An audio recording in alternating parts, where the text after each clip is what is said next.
afternoon, guys. My name is Luke. Welcome to Ruth Farms. Today is Monday, April 28th, and we're here in what will be a cornfield here, hopefully a couple weeks, if we get some rain to plant. Behind me, I've got my John Deere 3020 with a one-shank subsolar, and we're going to do a little tillage today. So we've got some places on this particular field that sit low, and they get wet during the winter, and they stay wet, and then they get compacted if we run over them. And this hasn't been done in several years, if ever. So I'm going to take this one shank subsolar, and I'm running through what used to be wet ground. For one, I'm running down where the ditch is supposed to be to try to loosen the soil up and give a channel for the water to be able to run underground down to the ditch that runs horizontally here. I'm also running some horizontals this way just to kind of break up some compaction. This little, probably maybe quarter of an acre here, never does good. And I think a lot of that's probably compaction issues. If you can tell down through here kind of where we've ran, this is not a ripper, but it works similar to a ripper. It kind of goes down in the soil and it helps pick up the soil that it's going through. So the idea behind that is it picks up that soil, and instead of that soil being really compressed, like this chunk right here, it pulls it up and allows that to breathe. And then we will go over this just real lightly with a disc to break it open and smooth it out, because we don't like to do a lot of tillage, but I'm hoping that this will really help us. If y'all can see here, we got some earthworms, some nice ones. But this ground here is just really hard, and it does not drain well. I'm hoping here in a few years maybe to figure out how to do some tiling and get in here and put some tiles in here. This little place here is just stays wet. Some proper grading would do the trick. I'm not sure. And I'm not sure if what I have in my mind as far as doing tiling, I'm thinking take some like 6-inch corrugated piping and just run them towards the ditch over there to help keep this ground from getting so saturated. When it gets saturated, it cannot breathe, and then plants don't grow good. The biological activity in the soil doesn't grow good. So got this place. There's one up here that we need to work on, and then one at the far end of the field. I'm going to take this one shank subsolar, which y'all can see here. All it is it has a foot. That foot goes down in the ground, and it helps pick up the ground. I am a no-till farmer. I believe in no-till, but I believe sometimes we're going to have to till. And I'm hoping this will help. Prior to me taking over the farm 3 or 4 years ago, my grandpa had been solely soybean farm for 20 plus years. And this area here just has never done well. Not sure that this is going to help it do well, but this field is going to corn. So I'm hoping by opening this up and kind of, breaking that compaction, I'm hoping we'll be able to get more roots down in the ground, and hopefully the corn will be able to grow and do pretty well through here. And then hopefully we can keep this compaction broke up with some cover crops. So let's get going here on the 3020 and get a little something done.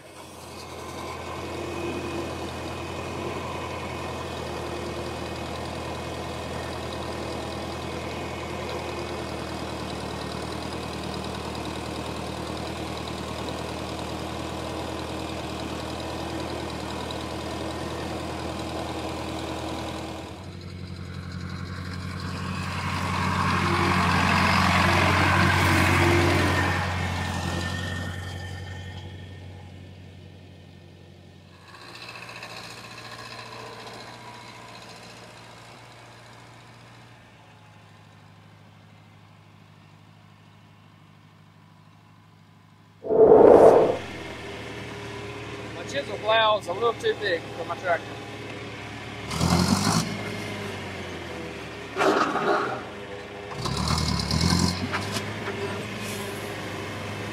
Run in, won't stay on the ground. Y'all look at that wheat.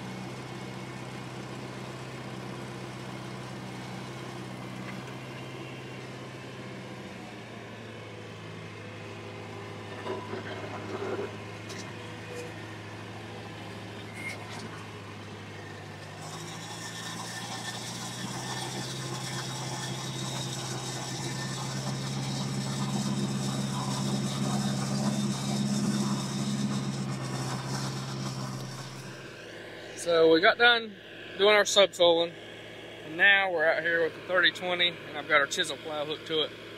It's pretty much all the 3020 wants, but we're just going through here and busting up the tracks, busting up any kind of ruts and stuff we have. We'll come back through here with a disc and work this in. This is just working everything up, getting us some, we're going to get that soil where it's going to be good and fine. Hopefully give us a good seed bed. I hate doing tillage because we're breaking up all these roots, killing all these roots and stuff, but I'm hoping this subsoiling will help.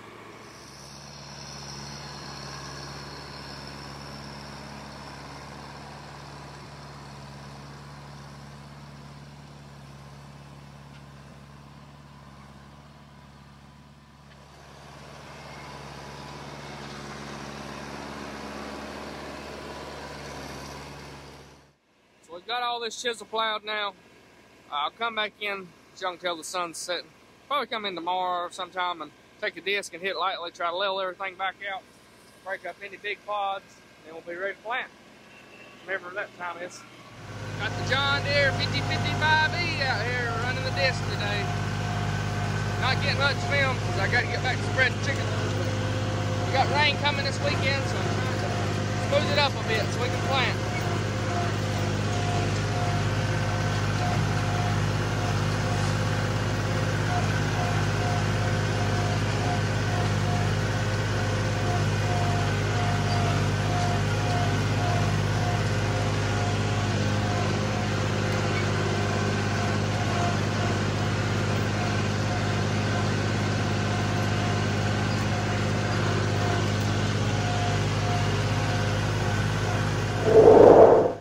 Good morning, guys. My name is Luke. Welcome to Ruth Farms. Today we're standing inside a commercial poultry house.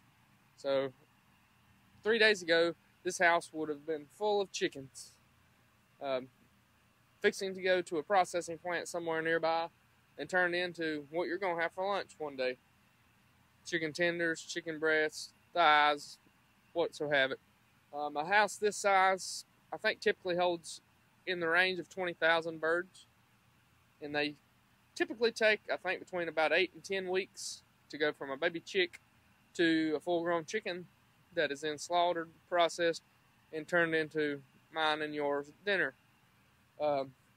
So you ask, what are you doing here, Luke? So after each flock, the farmer has to come in here and do a variety of things. Sometimes I have to cake out the house, which is basically they take the hard pan on top and, take that off, the crust, if you will. But in this particular occasion, we are coming in here and we are going down the sides of each of the chicken house and taking out a little over a bucket width's worth of chicken litter. The chicken litter is the chicken's poop and stuff like shavings. They have to come in here and put shavings down before each flock, or at least some flocks, to give the chickens a dry place to bed on. You want the litter in the ground for the chickens to be as dry as possible, prevent burns on their paws and different things, and just to improve overall health of your chickens. But we also come in here, so over time, by putting more chickens, more shavings, things down, you get a very big mound, a very thick layer of that litter, which is okay, but it stores ammonia, which is not good for the chickens. It can burn their feet and affect their overall health, as well as the more litter you have, the harder it is to keep these houses cool in the hot summer months, which we're going to be going into. It's now the 1st of May here in North Carolina, so we're starting to get warm. This past week we had 87-degree temperatures, which is a little warm for our area at this time, but oh well. So what we're doing is we're coming in here and taking out approximately a bucket width with our skid steer. What we like to do is we take and come in here and take this whole row, half of the house, and I pile it up here in the middle. And we then load it into our spreader truck, where we spread it on our fields, or we load it onto like my dump truck, and we haul it, dump it in a pile, and then when we're ready for it, then we spread it on our fields. As y'all can tell on this side, we have done it all the way down. I've actually done this house completely on this side. And I've done the front half up to about halfway point, and this is what it would, normally look like when chickens were still there. As you can see, all the white, that's all the feathers that was on the chickens. So we're coming in here and we're pulling this litter out, and this allows this dirt, this right here is just bare soil.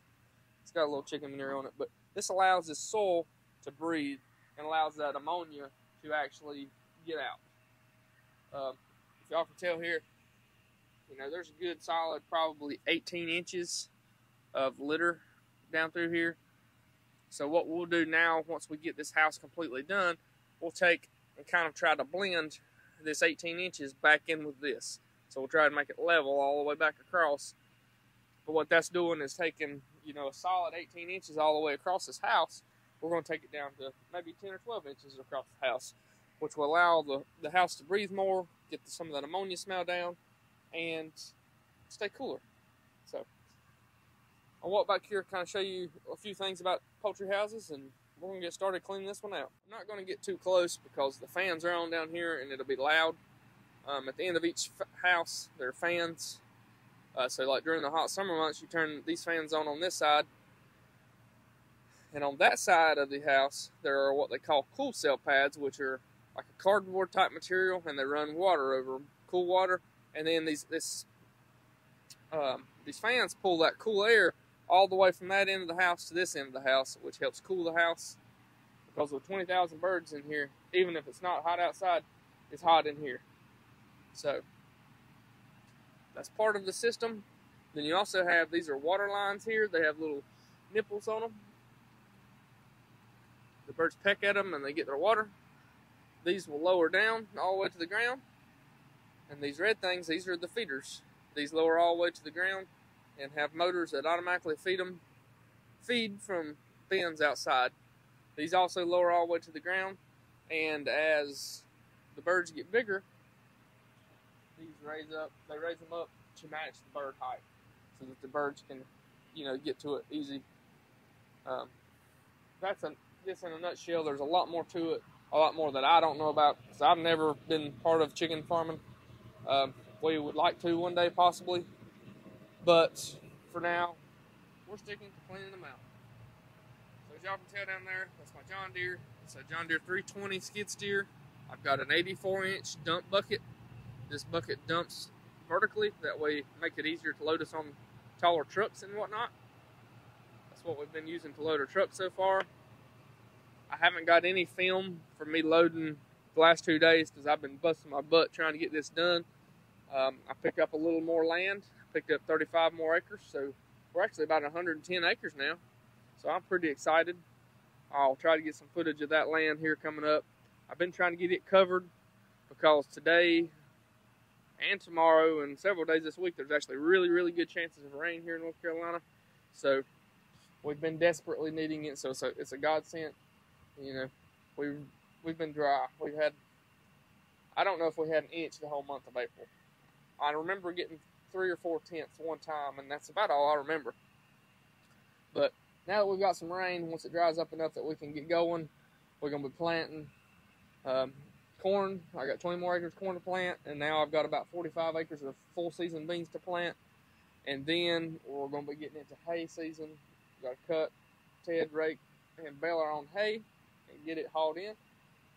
And then shortly after we get all this done, we're going to have to start preparing for wheat harvest, because that's going to be coming up rapidly as well. So I'm going to get started here. I'm letting my skid steer warm up a couple seconds. It's warm out here. We're in the 70s, so it's not cold by any means, but just let it warm up a little bit, get the oil flowing good. And I'm going to start over here on this side. What I'm going to do is I'm going to take my bucket and I'm going to dig in and dig me a place out like I have here. And then I will start running vertically all the way, I guess parallel with that wall, all the way down till I get to the middle down there. My skid steer is short enough that it will actually go under all these lines and I'm not hitting anything. That's just something you got to watch out for, because you don't want to tear this stuff down. This equipment's very expensive, and the farmer would not be happy with me if I tore it down. But as y'all can see, we've got all these big fans back here. This is all pulling air from that end of the house. I wish y'all could see it, but know, there's a good steady breeze right now. So that's how this system works. I mean, it works pretty well. We live in kind of like the heart of poultry territory. North Carolina, I think South Carolina, Georgia are like the biggest, you know, producers in the world for poultry. So pretty cool stuff, and it's good fertilizer for us, and it's pretty reasonable. So, all right, so I'm gonna get started back here. I'm gonna be wearing a full face mask so that I don't get all the stuff in my eyes and in my lungs.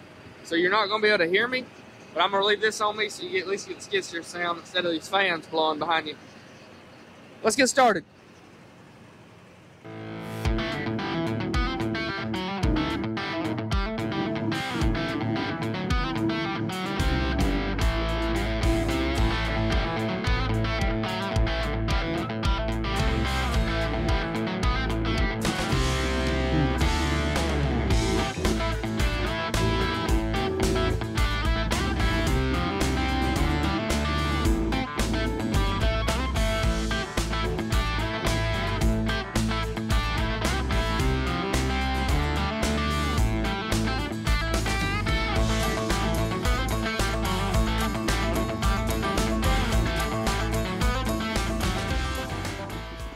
Got a John Deere monitor.